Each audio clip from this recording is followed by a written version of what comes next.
You're listening to the Second Look Podcast, where we take a closer look at what we're learning each Sunday at Connection Church to help you grow in your walk with Christ. Here are your hosts, Pastor Joe Terreri and Pastor Dan DeRochers. Welcome to The Second Look. My name is Dan. And my name is Andrew. And we're here talking about envy. But first, hey, Andrew. Hey, Dan. I know we're all envious of Pastor Joe on his way to sunny Florida right now. But that's not what we're talking about. Andrew, I have a question for you. You are a particular kind of fellow, Andrew, who we can always count on you for really knowing in your heart and mind when something is the best. When something's the best, yes.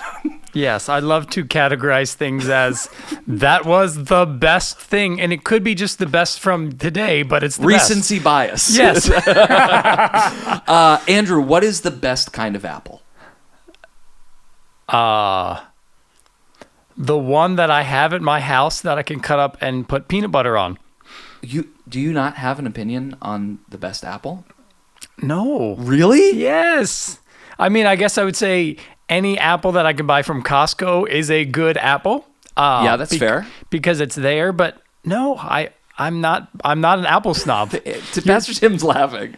And it is, for you, it is because they're at Costco. But they also do have a very nice selection of produce. Yeah, how about you, Dan? Well, okay, so there's two reasons why I'm bringing this up. The first reason is Joe has many opinions about what the best apple is, and I'll get to that in a second.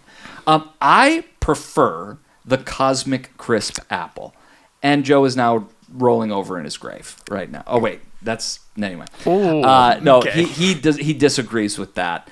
There's a website that rates apples, and it's actually hilarious. Like the guy that started it, it's a very funny descriptions of apples, and he's dead serious. Okay. Like I heard him on a cooking podcast talk about the way that he actually went about rating and researching these apples and whatever. Wow. The reason why I bring this up is there are often times that Joe will come into the office and we'll have lunch and he'll have an apple and he'll look at me and say, "The envy apples at Costco right now are incredible." Wow.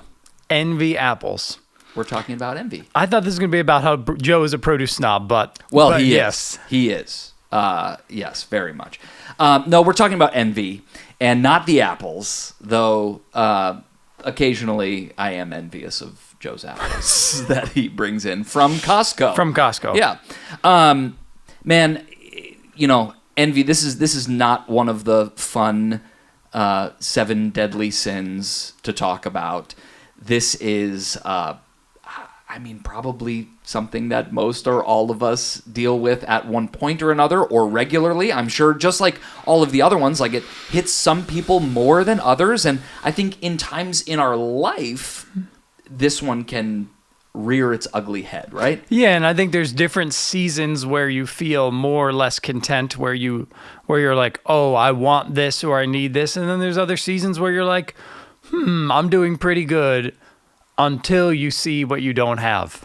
Yeah, well, and I think so you can be envious of things, or even like life positions, or those kinds of things. You can also be envious of who someone is, and that God created them to be a certain way, right? We can be envious of success, or maybe in your single days, being envious of someone who got married before you, but it's different than having an admiration or like, oh man, that's something I want to aspire to. It's different than that, right? Yeah, I love Joe shared about Kurt, who's in Lancaster, and he's the most positive, faith-filled guy, and I don't know if he shared that in every service, but he had cancer, and he's like, I'm doing great, even though I'm getting surgery for cancer, and that's admiration.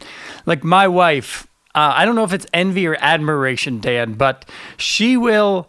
So this is an example my daughter and I were talking about this morning. She will get 2 cookies and bring them up to the bedroom before she takes a nap on Sunday afternoon, right? And she'll eat one of the cookies, and then she'll leave the other cookie on her nightstand and not touch it. And we're wow. And one of my daughters and I are like, how can you do that? So are we admiring her for her self-discipline? Are we envious that she can do it? Or are we thinking there's actually something wrong with her that she doesn't want to eat it? Yeah. So. Well, part of it, there's part of envy that's like the assumption that life is a zero-sum game, right? That someone can have something and we can't because they do, right? Yeah, it's a scarcity mindset. Yeah. It's saying there's only so much in the world, and I think this is actually where envy starts. There's only so much in the world, and if they have it, then I can't have it. Instead of believing, oh, wait a minute, God has more than enough for all of us. Yeah. The other thing I think is very interesting is this thought that where we have this admiration piece, where we recognize something in someone, or that they have something, or whatever, but we can't celebrate that. Like, that's how we know it's envy. Like, if you get that look in your eye, or that little ping in your heart where you're like, you see someone, and I don't know what it is for you. I have ideas of what it is for me. But we all know those moments where we see someone drive up with that car, or you see someone with that watch, or someone gets a promotion. The other thing I thought was interesting that Joe brought up was that it's usually about stuff that's in your circle. Like, I wouldn't get envious if someone drove into the church parking lot in a Lamborghini. It's like, wildly out of reach. That's not gonna happen. Yeah, and you're not a Lamborghini guy. Well, I mean, I could be. You could be, but I could be. But that's not your aspiration. No, it's so far outside of reach. But if you drove up tomorrow in a Cybertruck, no, seriously, like I think I'd be like, oh, and I know you wouldn't. No. Right? No, I mean, they don't sell them at Costco. But you know what I mean? Like, because I'm like, oh, like, that is an aspirational vehicle for me. And I like someone who's close to me having that thing, and it's a little out of reach for me right now. Like, I want that now. Yeah. You know? For me, I think it's people whose kids really seem like they're following Jesus, and they're doing just a better job than I am at helping their kids know Jesus. And Joe said like, talking about the superstar moms that have kids who memorized half of the New Testament and other things like that. And when I hear about people, or I see people and they're just like doing such a better job, it is envy, but it's also insecurity. Yeah. Right. So I think those things go together, because I'm like, oh, I'm not, and I want that, and then I start to make things up about the people. Like, well, I'm sure they're not doing this, or this. Oh, dude. Okay, let's dig into that. Right. So sometimes when we start to recognize something, we start to tell ourselves like, oh yeah, but they're not this, and it must not be. You know, like. If I see someone driving up in a Cybertruck, I'd be like, yeah, but they got to be in a mountain of debt. Right? Or they're writing that off. That's a company car. That's not that. Or yeah. But comparison is where it starts, right? That's where it is. It's all about comparison. It's all about, you see something that's different or better, and you're like, and it makes you feel like you are less, or you have less, when that's not true at all. Necessarily. I mean, it might be, but in the big scheme of things, that's not true. Yeah, but you also, if you're comparing yourself to someone, you're comparing yourself to the presentation, not the whole story. If it's like an iceberg, right? You're comparing yourself to the 10%, not the 90% that's under the water. Yeah. Well, and Joe said that, right? He said envy edits reality, but also it grows with comparison. And I loved how he talked about all of the different things that we see on social media that we can compare and say like, oh, I want that, or I wish I had that, and I wish I had that. And I think wherever we fix our eyes, right, it ends up leading us in that direction.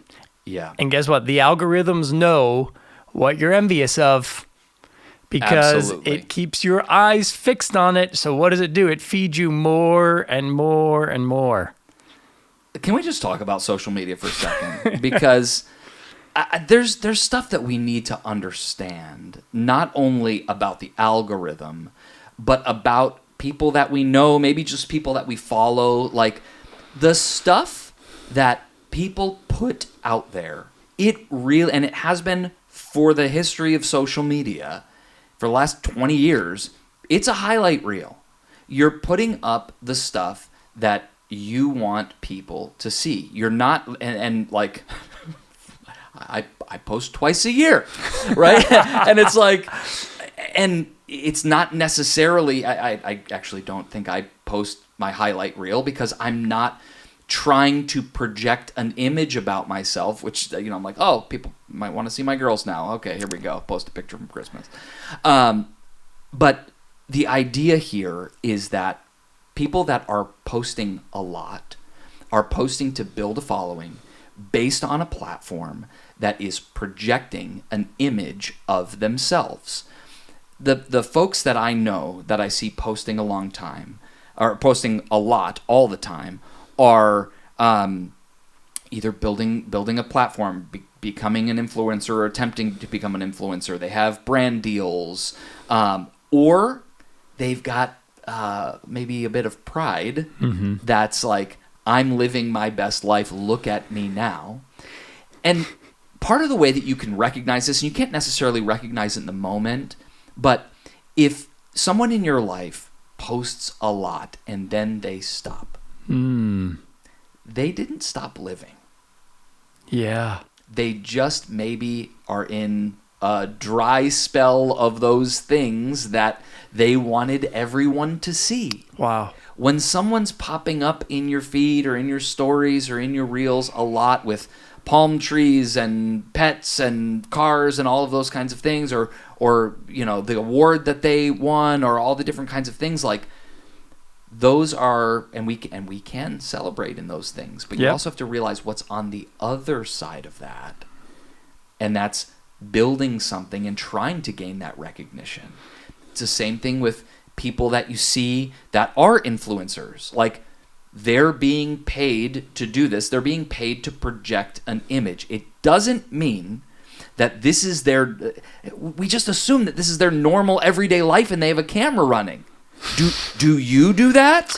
Well, and a lot of these people, right, they have a team of people who are curating, creating, scripting content for them. So it's taking a whole team of people, right, not their everyday life, to actually create envy. And not that they're trying to create envy, but in some ways, if they can get eyes on it, that's what they're doing. And I think this is why the Bible is so clear about keeping our eyes fixed on Jesus, the author and perfecter of our faith, to keep our eyes fixed on what is seen, not on what is unseen. And Joe said, whatever you behold, you become. Yeah. And I went on a bike ride with my kids last Saturday because it was just so beautiful outside. And I just remember the old truth that wherever you fix your eyes, that's the direction you go. And every time I'm looking back at my kids, right, whatever way I'm looking, whatever way, like, it's not like you have your hand on the steering wheel. It's just like your bike starts to go this way or that way. And it's a great metaphor for life that wherever you keep your eyes, you should expect to head in that direction. Yeah.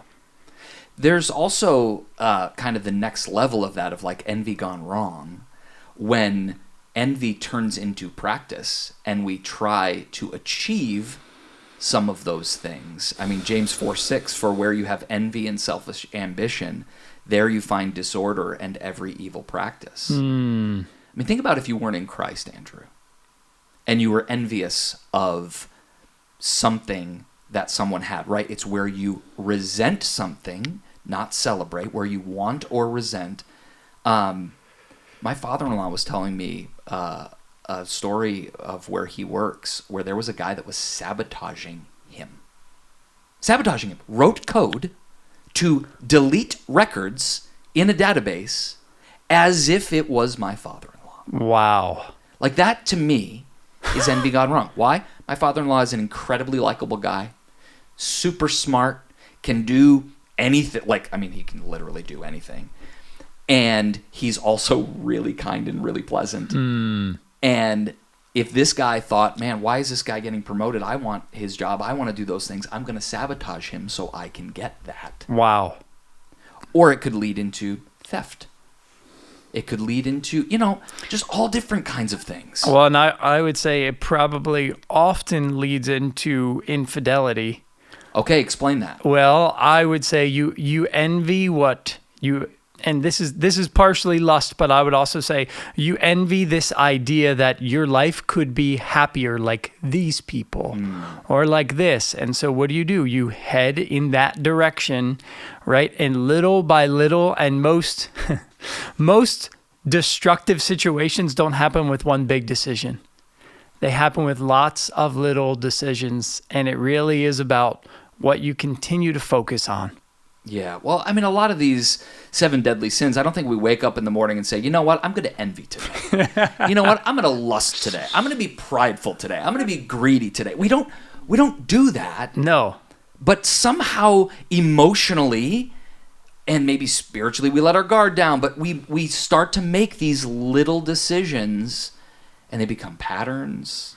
And they become the focus of our day, the focus of the hour, the focus of our day, and then of our life. Yeah. It's really tough, man. It is tough. And I think this is why the end of the psalm that Joe talked about, where Asaph said, I saw where the wicked end up at, right? He came back, got perspective. I saw where the wicked end up at. And then he talked about how God holds him and guides him by his right hand. And he's so grateful. And I think contentment is really one of the cures for envy. How do we do that? I mean, in my mind, you've kind of already covered it. Like, fix your eyes on something else. Yeah. Well, I think... But if you take that the next step further, right? If you're going to fix your eyes, then you actually need to tell yourself why you're fixing your eyes, and gratitude, right, really brings about contentment. And that's what Asaph is doing at the end. He's just telling God how grateful he is for certain things.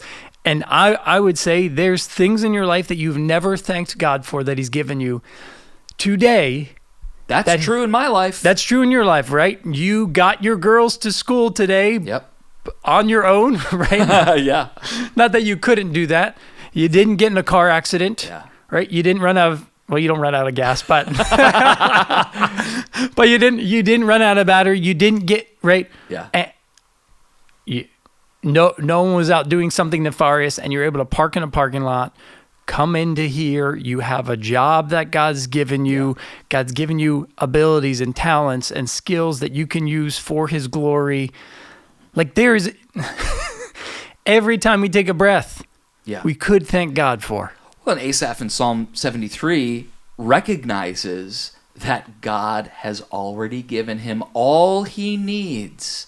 That doesn't mean there are going to be things in our life that we want or desire. And I think that even just the concept of upward mobility and continuing to move forward and work and put our hand to the plow and all of those things, right? Like striving after more is not bad. I mean, we could go into even how this was lived out in the Jewish life and all of those kinds of things and God's incredible provision and blessing. But at this moment, he's given us all we need. He's given us all we need. And I think continuing to cultivate that gratitude in our lives on a daily basis, just making a list or just stopping and asking, it really is an antidote. Maybe not the antidote, right? Because I think fully understanding who Christ is and what he's done, but an antidote to say, I don't need that because I have this. Yeah. Well, I'm going to try to practice that today. I am grateful for Cosmic Crisp apples,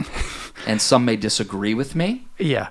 And that's okay. There are a couple different kinds of Cosmic Crisp apples. Like the ones you get at Giant are smaller than the ones that you get at Costco. Well, of course. I'm actually just grateful for Costco. That's it. Perfect. Let's practice gratitude today. And this has been another episode of The Second Look. You can catch this sermon and much more at our website, cometoconnect.com. Have a great week.